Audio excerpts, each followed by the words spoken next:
Oi, pessoal, tudo bem? Nós vamos falar agora um pouquinho hoje sobre as grandes navegações, tá bom? Começando aí a aulinha de vocês. Espera aí que eu estou me mutando, é isso. Tá, então vamos falar sobre essas grandes navegações. Então, as grandes navegações, elas vão ter o ideário cruzadista, tá? Então, a ideia, né, esse sentimento de desbravar, de conhecer outros lugares, ele vem desde as cruzadas, né, que aí foi o momento em que o Ocidente encontrou com o Oriente, e aí eles acabaram encontrando aí novos produtos, e aí a gente tem a volta, né, do comércio e surge o quê? Né, que é o renascimento comercial e urbano, e surge uma nova classe social, que é a burguesia. Essa burguesia tem o objetivo do quê? De ganhar dinheiro, de expandir comércio, tá? Então, eu preciso encontrar novos lugares para vender os meus comércios, novas rotas, porque aí automaticamente, se eu encontro novas rotas, eu acabo encontrando novos lugares, né, onde eu posso expandir, eu posso aumentar o meu comércio, tá? E por isso que eu tenho que sair, é por isso que surge dentro dessa população essa necessidade de sair da Europa e de ir pelo oceano, né, encontrar novos lugares, tá? Aqui a gente está falando qual eram os produtos que eles traziam muito para o Nordeste, do Oriente para o Ocidente, né, que eram as especiarias, cravo, canela, né, pimenta, isso que eram as especiarias, só que eles usavam muito o mar Mediterrâneo, tá? Só que temos um problema, porque ali no mar Mediterrâneo a gente tem a presença de Gênova e Veneza, tá? Então, em Gênova e Veneza, nós temos a presença dos mecenas. Quem eram os mecenas, tá? Os mecenas eram os burgueses, tá? Mas que eles tinham um grande desenvolvimento econômico, tá? Eles expandiram muito. E Gênova e Veneza, para quem não sabe, fica na Itália. E nessa região ainda era fragmentada, tanto que a gente não falou sobre ela na formação das monarquias nacionais. Por quê? Porque principalmente ali para o sul da Itália, esses mecenas tinham tanto poder que para eles não afetava você ter um rei. Muito pelo contrário, o rei poderia até atrapalhar isso, porque ele iria colocar imposições, né, ia colocar leis. Então, para eles não compensava, tá? Tanto que os mecenas, durante o Renascimento cultural, né, que nós falamos sobre isso, eles pagavam pintores como Leonardo da Vinci, Michelangelo, Donatello, para fazer aquelas obras de arte que a gente conhece hoje, porque na verdade não divulgava o nome do pintor, divulgava o nome de quem pagou para fazer a pintura. Acredita-se até que a Mona Lisa, né, que na Itália, né, ela é chamada de Gioconda, ela fosse a mulher de um burguês, de um mecenas, tá? Enfim. Então, Gênova e Veneza, elas eram comandadas por esses mecenas e esses mecenas tinham muito poder, tá? Tanto poder que eles controlavam as rotas comerciais. Então, por exemplo, para Portugal passar, né, sair pelo mar Mediterrâneo, para ir para a Índia, comprar as especiarias para revender, né, eles tinham que pagar impostos para conseguir ultrapassar o mar Mediterrâneo. Então, isso encarecia muito o produto, porque você não tem uma noção, né, desses impostos. E esses impostos são para te derrubar, são impostos que eram para ampliar esse controle dos mecenas, porque automaticamente, uma hora ou outra, esses burgueses iam ficar endividados, tá? E aí eles acabariam perdendo o domínio, principalmente que os mecenas dominavam também as rotas comerciais. Tá? Com a formação das monarquias, a gente tem o rei, esse rei, né, nesses estados, vai começar a dar apoio para essa burguesia, né? Então ele vai criar um monte de coisas que a gente já falou, unificação de moedas, impostos, leis, né? O sistema de peso e medida, e isso vai propiciar esse desenvolvimento econômico interno, tá? Para esses países. O Estado, né, pelo rei, ele também acaba vendo muita vantagem, por quê? Porque lembra que acho que nós até comentamos sobre isso nas outras aulas, é que o Exército Nacional antes era feito pelos cavaleiros, agora ele passa a receber, ele passa a ser assalariado pelo Estado, certo? Então, quanto mais dinheiro o Estado recebesse, mais iria fortalecer o Exército Nacional, tá? Bom, e o renascimento cultural também, além, né, de desenvolver os mecenas, ele também vai desenvolver o pensamento científico, o pensamento racional. Só que esse pensamento científico, ele também vai ser positivo para o desenvolvimento das navegações. Por quê? Porque por meio da ciência eu vou conseguir desenvolver cartografia, eu vou conseguir desenvolver bússola, eu vou conseguir desenvolver aparelhos, né, instrumentos que facilitavam a vida dos navegantes. Tá? Então, dava para eles navegarem aí com um pouquinho mais de segurança, tá? E também outra coisa que vai estimular muito as navegações são as crises do século XIV e XV. Por quê? As crises do século XIV e XV vão ser formadas aí pela Guerra dos 100 Anos, que foi aquela guerra entre Inglaterra e França, a peste negra, tá? E algumas crises agrícolas que vão dar problema de alimentação na Europa, tá? Então, a Guerra dos 100 Anos, ela ficava bem no meio ali, bem na Espanha, que vai acontecer, porque a Inglaterra queria território da França, tá? Vai acontecer bem na França. Então, para a Espanha e Portugal irem para o Oriente pelas rotas comerciais de terra, ele tinha que passar no meio da guerra. E a Península Ibérica não foi tão afetada, principalmente Portugal, foi afetada, teve caso, mas não foi tão afetada quanto os outros países pela peste negra, tá? A França foi muito mais afetada, até mesmo a Espanha, mas Portugal nem tanto, porque ela fica bem lá no cantinho, tá? Então, se eles começassem a sair muito, eles poderiam levar a doença para o próprio país, né? Ampliar essa epidemia. Então, ir pelas rotas terrestres não era uma solução. Ir pelo mar Mediterrâneo era acabar tendo que depender de Gênova e Veneza, tá? Então, principalmente Portugal, que é o pioneiro das navegações, ele tinha que encontrar outra rota para conseguir fazer essa para conseguir trazer produtos do Oriente, e é por isso que ele vai sair para as grandes navegações. As grandes navegações acabam sendo uma solução, tá bom? As consequências, né, das grandes navegações é que eu vou acabar estimulando mais a produção manufatureira, tá? Porque agora as produções que existiam dentro do país, eu acabo encontrando outros lugares, eu posso vender para outros lugares, tá? E também eu acabo, se eu estimulo indústria manufatureira, eu também preciso de gente para trabalhar nessas indústrias, e aí surge aí, né, estimula, incentiva o trabalho assalariado, tá? Então, vamos falar agora de Portugal, tá bom? Então, Portugal pioneiro, ele foi o primeirão a sair para as grandes navegações. E por que que ele é o primeiro? Porque ele é o primeiro que vai se centralizar. Ele é o primeiro que vai ter um rei, ele é o primeiro que vai formar essa monarquia, tá? Já tinha, né, desde a Revolução de Avis, a gente já tinha aí uma burguesia que vai ser mais estimulada do que as outras, porque Dom João de Avis era um burguês, tá? E também né, que a Revolução de Avis garante esse rei, ele traz paz para esse rei, e é um rei que tanto a nobreza portuguesa, quanto a burguesia vão respeitar. Então, a gente não vai ter mais conflito, principalmente político, tá bom? E a gente vai ter uma escola, tá? Que vai ser só para estudos náuticos, que é a famosa escola de Sagres, tá? Então, Portugal acabou se despontando aí, né? Nesses ensinos, nessa pesquisa, por causa disso. E lembrando da localização geográfica de Portugal também, né? Geográfica ou sai pela Espanha, por terra, ou sai pelo oceano. Então, essa saída, né, ele dá de cara para o mar, também já estimula muito a escola de Sagres, tá? A própria localização geográfica de Portugal, tá? As etapas da navegação portuguesa, tá bom? Então, a gente tem aí eles chegando. Cadê o mapa? Aqui, o mapa. Em 1415, quando eles, né, começam a sair para as grandes navegações, o primeiro lugar que eles vão chegar é Ceuta, tá? Então, Ceuta ficava mais ou menos localizado aqui, tá? Então, é bem aqui perto do norte. Peraí, deixa eu tirar isso aqui, que tá me atrapalhando, que eu fico olhando, né, para a câmera, mas tá me atrapalhando. Que fica bem aqui no norte, tá?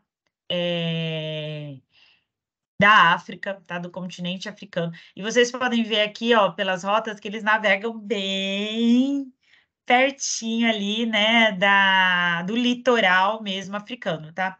Porque eles tinham muito medo, existiam muitos mitos, né, sobre as grandes navegações, principalmente a primeira é que eles achavam que a Terra era plana, né? Então, como eles achavam que a Terra era plana, eles achavam que se eles se afastassem muito do litoral, né, se eles fossem para o horizonte, quando eles chegassem no horizonte, eles iam cair como se fosse uma cachoeira, tá? Então tinha esses mitos, eles também tinham medo de monstro do mar, sereia, esse tipo de conversa, tá? Então, o primeiro lugar que eles vão dominar aí é Ceuta, que fica bem ali no norte, tá? Da África. Aí o grande primeiro obstáculo que eles vão passar é o Cabo Bojador. O Cabo Bojador, ele vai ficar mais ou menos por aqui, ó, tá vendo que é o momento em que eles saem, ó, eles se afastam um pouco do litoral. Tá vendo aqui, ó, que eles vão se afastar do litoral.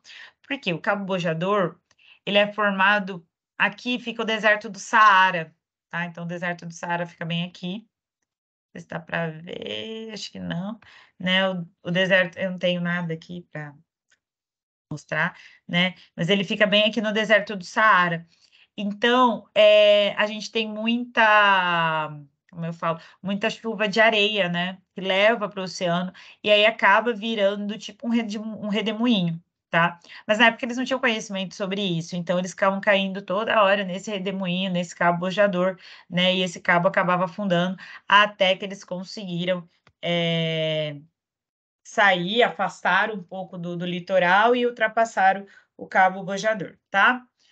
E aí eles vão navegando até que em 1433, né, até que eles chegam no Cabo das Tormentas. Então, o Cabo das Tormentas é bem aqui embaixo, ó.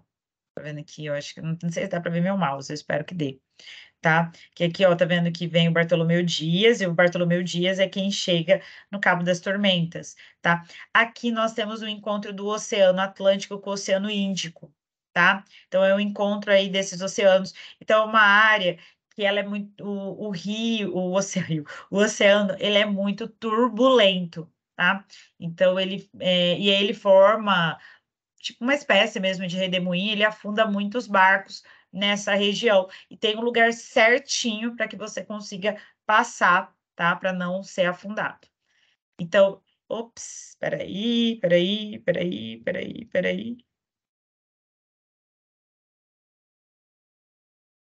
Ai, eu tô filmando ainda? Eu nem sei se eu tô filmando. Ó, aqui tá falando que eu tô filmando, né? Vamos ver. Deixa eu ver, acho que eu parei de compartilhar a tela, né? Deixa eu ver. Vamos compartilhar de novo. Aí, agora estamos compartilhando tela. Desculpa, gente, erros acontecem. Tá bom? Então, é aí que a gente entra, tá? A Cabojador. Aí, quando eles conseguem ultrapassar o Cabo das Tormentas, ela muda de nome e vira Cabo da Boa Esperança, tá? Então, é o mesmo lugar. Cabo das Tormentas, se vocês virem Cabo da Boa Esperança, é a mesma coisa. Só que Cabo das Tormentas foi antes deles conseguirem ultrapassar ali no finalzinho da África, no encontro entre o Oceano Atlântico e o Oceano Índico. Quando eles conseguem ultrapassar, ele chama Cabo da Boa Esperança, tá? E aí, depois que eles ultrapassam, eles chegam nas Índias com Vasco da Gama, tá bom? Que eles vão chegar lá. Só que a intenção era conseguir dominar militarmente a Índia, só que a Índia não, os indianos não vão dar trela para os portugueses, né? Na verdade, eles não gostavam dos portugueses, tá bom? E aí eles vão ter que fazer esse domínio mesmo por meio de feitorias, tá? Então, isso que é importante. Nós falamos lá sobre colonização e principalmente essa parte da África, tá? Ela era feita por meio de feitorias. Eu não vou criar um sistema colonial, tá? De subordinação, dominação, que tem um pacto colonial. Na África, Portugal não vai fazer isso. Portugal vai construir no litoral africano feitorias, tá? Então, o que são as feitorias? São postos comerciais. Então, os africanos levavam até esse posto comercial produtos ali sempre tinha um português que morava, que administrava essa feitoria, tá? Ele comprava esses produtos e depois vinha alguém de Portugal para levar isso de volta para Portugal, tá? Para levar de volta, para levar isso para Portugal para lá ser vendido, tá bom? Como matéria-prima para as indústrias manufatureiras, tá bom? Enfim, aí depois a gente vai ter a viagem, né, de Pedro Álvares Cabral, que aí nós temos a versão de que ele estava tentando encontrar uma nova rota para a Índia, tá? Mas aí a gente vai ver que não era bem assim, tá? E aí ele chega até o Brasil, tá? E aqui no slide tem, né, essa vinda do Pedro Álvares Cabral, que está aqui em verde, ó. Então, vocês podem ver que ele sai de Portugal, chega aqui na Bahia, né, Porto Seguro, tá? E daqui ele sai para ir lá para a Ásia, tá? Então, mas você pode ver, é para ir lá para a Índia, tá bom? Aqui, ó, aqui Vasco da Gama, em vermelho, saiu daqui, foi lá para a Índia, e o Pedro Álvares Cabral, só que primeiro ele faz uma parada aqui no Brasil e depois é que ele vai para a Índia, tá bom? Acho que é isso, certo? Bom, eu estava falando que Portugal, então ele domina esse Oriente, tá? Ele vai dominar a África, vai dominar essa parte oriental, só que ele não vai implantar um sistema colonial, tá? Ele vai ser por meio de feitorias. Atenção, tá bom? Tem um lugar que ele vai implantar um sistema colonial, que é Macau, tá? Macau é uma ilha de pescadores na China, tá bom? E nesse lugar, Portugal vai implantar, sim, um sistema colonial, vai transformar esse lugar como se fosse uma colônia, tá bom? Quando enfraquece esse império todo de Portugal, já no século XVII, tá? Que aí a gente vai ter mercado inelástico, né? Todo mundo lembra disso, tá? A gente vai ter a Inglaterra dominando e tomando esses lugares aí de Portugal, tá bom? Espanha. A Espanha, ela já vai atrasar um pouco, ela vai começar as grandes navegações depois de Portugal, né? Porque primeiro tem o casamento dos reis católicos, tá? Que aí eu formo a Espanha, juntando ali Castela e Aragão, tá? Então, por isso, ela vai chegar um pouquinho atrasada. E aí a gente tem Cristóvão Colombo. Cristóvão Colombo, na verdade, ele era genovês.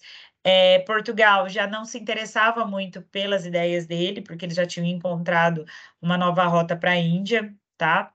Até então. E Cristóvão Colombo tinha uma teoria, ele era um navegante, e ele tinha uma teoria de que a Terra não era quadrada, que a Terra não era plana, tá? Que a Terra era redonda, como oval, na verdade, tá? Então, era mais ou menos essa teoria dele. O rei da Espanha, ele não tem muita opção, ele precisava ultrapassar Portugal, tá? E aí o rei dá o apoio, né, que é o Carlos I, vai dar o apoio para ele sair para as grandes navegações, tá? E aí a gente tem o Luís de Santagel, que era um burguês, e que vai dar o suporte financeiro para o Cristóvão Colombo, tá? E aí ele vai. Qual que era a ideia dele? Ele não sabia da existência da América, tá? Até então. Ele não sabia dessa existência. Ele vai sair porque ele achava que a Terra era oval, então que ele iria sair ali da Europa, ele ia contornar a Terra e ia sair na Índia, ia sair no Oriente. Só que ele chega no dia 12 de outubro de 1492, Colombo chega na América, tá bom?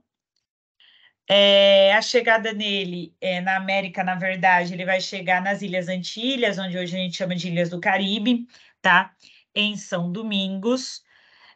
Na verdade, a América tem esse nome porque tinha um homem, né, tinha um cara navegante junto com Colombo, e ele chamava Américo Vespúcio, tá? E é o Américo Vespúcio que vai perceber que ali não eram as Índias, que não era o Oriente, na verdade, que era uma nova terra, tá? Que eles tinham encontrado. Então, em homenagem ao Américo Vespúcio, que foi o cara que percebeu que eles estavam na América, é que os continentes americanos têm esse nome, tá? Bom, depois que. E assim, é importante vocês perceberem que ele chega aqui em 1492. Beleza? Então tá bom. Fica a dica, tá? Em 1513, a gente vai ter o Vasco de Balboa, contornando a América e passando por um istmo. O que é um istmo? O istmo é um espacinho bem pequenininho que ficava no meio do continente. Então, cadê o o Vasco Balboa, né? Isso, o Vasco Balboa é esse aqui, ó, em verde. Tá vendo que aqui fica o Panamá hoje, e aqui existia um espacinho bem pequenininho, tá, na América que dava para ultrapassar, que dava para sair do Oceano Atlântico para o Oceano Pacífico. Tá? Então, a gente poderia passar com uma embarcação bem pequena e eu não precisaria contornar a América para conseguir ultrapassar pelo Pacífico. Só que esse istmo, ou seja, esse espacinho aí, né, entre os continentes, ele era bem pequeno, tá bom? Então, não dava para passar com grandes embarcações. Aí a Espanha vai tentar contornar a América, tá? Em 1519, o Fernão de Magalhães encontra o Estreito de Magalhães, tá? Ali no Chile, tá bom? Cadê esse daqui, ó? Este em vermelho, aqui, ó, tá vendo em vermelho? Ele vai passar, ó, ele vai vir aqui para América do Sul, e aí ele ultrapassa aqui, ó, nessa região aqui do Chile, tá? Ele consegue ultrapassar sem contornar completamente a América. Só faltou isso aqui, mas enfim, né? Tá tudo bem. Que aí ele vai conseguir, ele vai ser a primeira pessoa a dar a volta ao mundo. O Fernão de Magalhães, ele tinha esse objetivo de dar a volta ao mundo, mas ele não consegue concluir, porque ele vai morrer no meio do caminho. E aí o Sebastião Elcano, então tá vendo que aqui, ó, tá a viagem de Fernão de Magalhães, Sebastião Elcano, ele é quem vai terminar a viagem, tá? Ele vai morrer mais ou menos aqui, ó, nessa região, aqui onde fica a Nova Zelândia, né? Essa região aqui, tá bom? E aí, com nessa volta ao mundo, aí com essa viagem do Fernão de Magalhães, fica provado que, de fato, a Terra não é quadrada, a Terra não é plana, a Terra é oval, como Cristóvão Colombo já imaginava, tá? Então, as consequências das grandes navegações, certo? O eixo econômico, ou seja, a maior parte, né, assim, aonde era a maior região que circulava a moeda, deixa de ser o mar Mediterrâneo e passa a ser os oceanos Atlântico e Índico, tá bom? Atlântico e Índico. E aí a gente forma o sistema colonial, porque a América vai ter sistema colonial, volta à escravidão, principalmente na colônia portuguesa, só que agora o escravo não é mais um escravo doméstico, não é mais um escravo por dívida, vira um comércio, então ele vai ter ali as suas adequações mercantilistas, significa que agora o escravo, ele passa a ser visto como um produto, tanto que tem até um mercado de escravos para isso, tá? E vai começar o processo de europeização do mundo. Então, a Europa passa a ser o centro, lembra que a gente falou? A América, a Ásia, a África passam a ser as periferias, e tudo que vai acontecer no mundo é para atender às necessidades da Europa. É aí que vem aquela visão eurocêntrica. Tudo que é da Europa é melhor, é mais desenvolvido, tá? E isso é cultural, porque nós ficamos durante muito tempo atendendo às necessidades dos países europeus, tá? Fortalece esses estados modernos, né, que vão agora colocar colônias aqui, né, principalmente a Espanha, que, né, mercado inelástico. Portugal, Espanha acaba encontrando a América, vai ter maior extração de pedras preciosas, de metal, tá? E acelera esse acúmulo de metal, né, principalmente para a Espanha, certo? Aqui a gente tem todas as principais navegações de Vasco da Gama, Cristóvão Colombo, Pedro Álvares Cabral, Fernão de Magalhães, né, que deu a volta ao mundo, tá? E agora a gente vai falar sobre essas divisões, certo? Então, a gente já falou sobre isso. Então, você acha que Portugal vai querer perder, né? Ela que estava comandando até então, ela vai querer perder territórios para a Espanha? Não. E Espanha que tinha saído, tinha acabado de se unificar, tá? Não vai querer entrar num atrito com Portugal, que já estava em paz fazia tempo, então ela tinha um exército militar fortalecido, tá? Então a Espanha não vai querer entrar num conflito militar contra Portugal. Então o que que eles vão fazer? Eles vão resolver isso de maneira pacífica por meio de tratados, tá? Então a gente vai ter uma série de tratados, né? Lembrando que eles chegam na América em 1492, tá? E aí, em 1493, a gente tem a bula intercoétera, tá? Só que, olha só, a bula intercoétera, ela tinha basicamente a mesma ideia do Tratado de Tordesilhas. Só que aqui ela dava completamente o Oriente para Portugal, sem terras na América, e a América ficava toda para a Espanha, tá? Então, era basicamente isso. Portugal não vai aceitar este acordo, ou seja, se Portugal não aceita esse acordo, eles sabiam da existência do Brasil? Fica a dica, vocês me respondem na aula presencial, tá?